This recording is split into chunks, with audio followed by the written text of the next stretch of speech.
In today's video, I'm going to teach you how to create and publish a page in Confluence.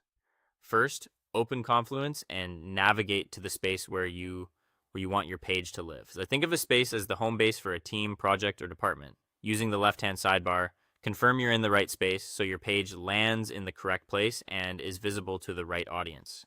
If your organization uses permissions, make sure you have access to create content in that space.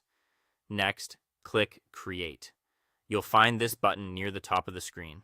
This opens the page editor, which is where you'll draft and format your content.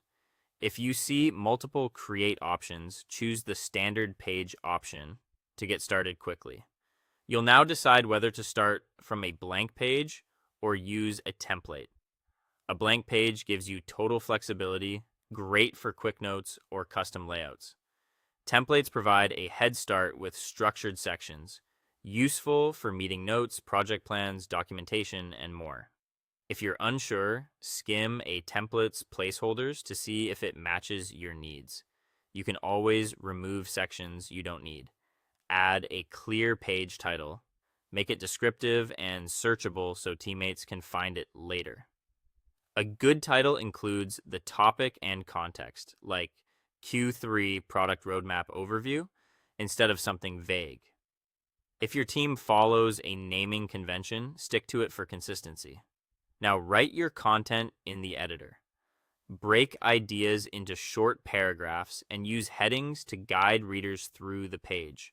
Headings create a logical structure that helps people scan and understand your message quickly.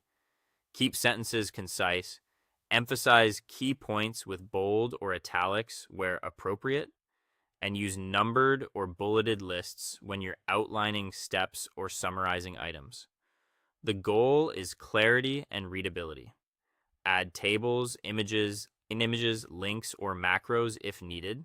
Tables are great for organizing data, comparisons, or task owners and due dates.